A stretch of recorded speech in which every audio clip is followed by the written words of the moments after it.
Bonjour Corinne Gustin, comment vous allez?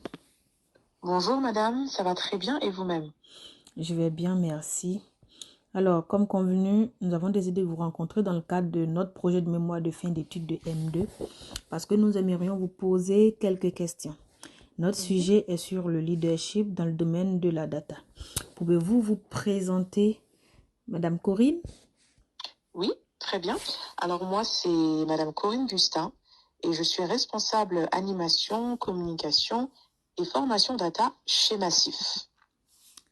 Alors, nous allons rentrer dans le vif du sujet avec une question ouverte. Mhm. Voilà, qu'est-ce que le leadership pour vous? Alors écoutez, pour moi, le leadership, c'est la capacité, avec les qualités humaines d'écoute, d'empathie et de confiance, à embarquer et conduire les collaborateurs vers l'atteinte d'un même objectif.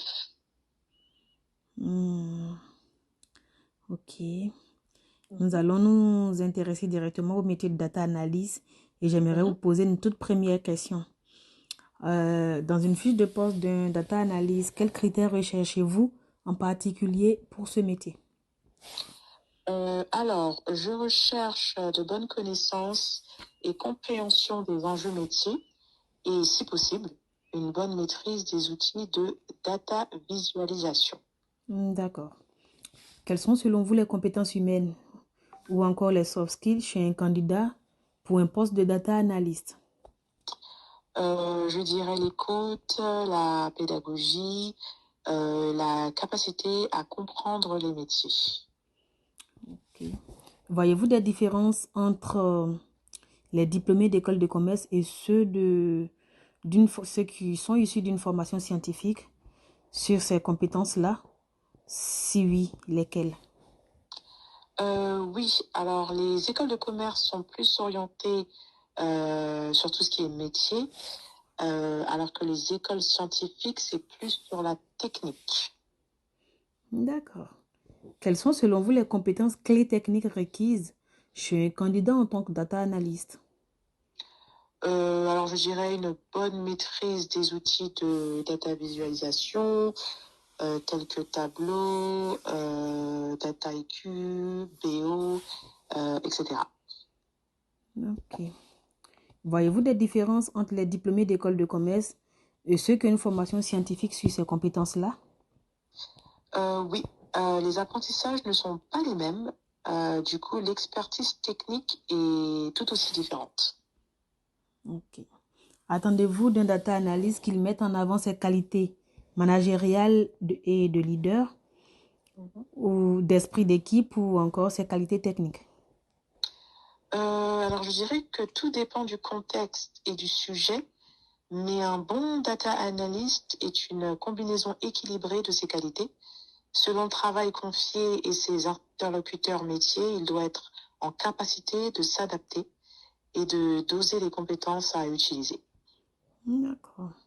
Quelles compétences ou expertises supplémentaires pourraient avoir les diplômés des écoles de commerce pour devenir de meilleurs leaders dans le domaine de l'analyse de données? Ok.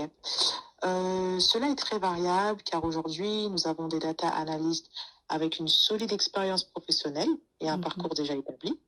Et sur les jeunes embauchés, nous n'avons pas noté de différence marquante, en tout cas. Et pour les diplômés plus ingénieurs et scientifiques? Eh bien, je dirais peut-être davantage de formation technique et informatique. Ok. Parlons maintenant d'expérience professionnelle avec les alternances ou les stages. Quelle est Mhm. l'importance du critère d'expérience professionnelle pour vous et aussi pour votre entreprise? Côtoyez-vous des salariés qui ont fait de l'alternance ou des stages dans votre équipe?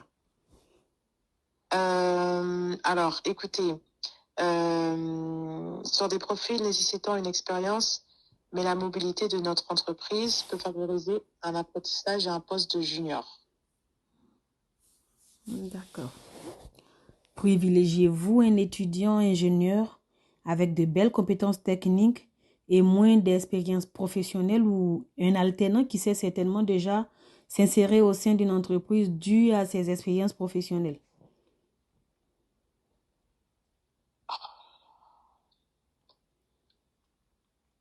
Oh non, faut couper, là, je suis perdue. Alors, désolé pour le petit problème technique. Nous allons continuer sur le déroulé de notre questionnaire.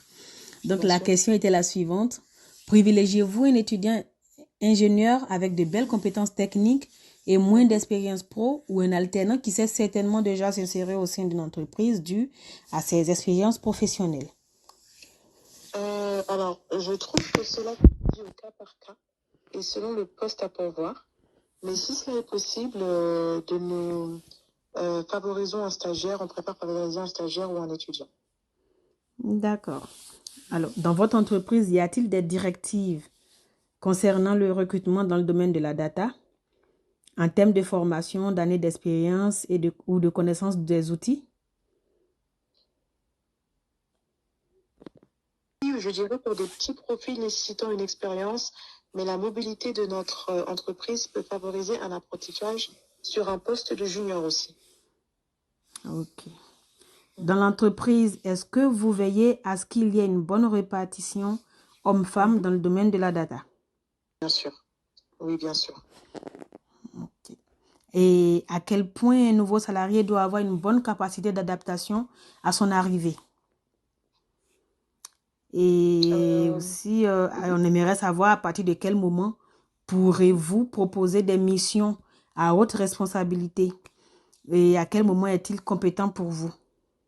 Très bien, ok.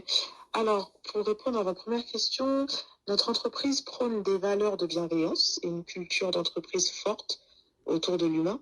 Donc, nous accompagnons au mieux nos nouveaux collaborateurs, mais je dirais qu'il faut quand même un peu d'adaptation. Alors, du coup, tout dépend du poste et le niveau d'expérience. Mais cela peut être assez tôt si nous estimons que la personne a le potentiel. De toute façon, nous l'accompagnons pour lui faciliter la réussite et l'atteinte des objectifs. D'accord? Donc, à quel moment on pense que cette personne est compétente? Je dirais 6 mois à 1 an, parfois même moins de 3 mois. Ok. Et enfin, pour vous, la dernière question. Quelle formation, école de commerce ou formation scientifique est la mieux adaptée pour le leadership dans le domaine de l'analyse de données et pourquoi? Ok, d'accord. Quelle formation est la mieux? Ok, c'est bon, j'ai la réponse. Cela est très variable, car aujourd'hui, nous avons des data analystes avec une solide expérience professionnelle et un parcours qui est déjà établi. Sur les jeunes embauchés, nous n'avons pas noté de différence marquante. D'accord. Alors, merci, Madame Corinne, pour votre disponibilité et voilà, merci d'avoir contribué à notre enquête qualitative. Mais avec plaisir. Merci à vous. Merci, au revoir. Au revoir.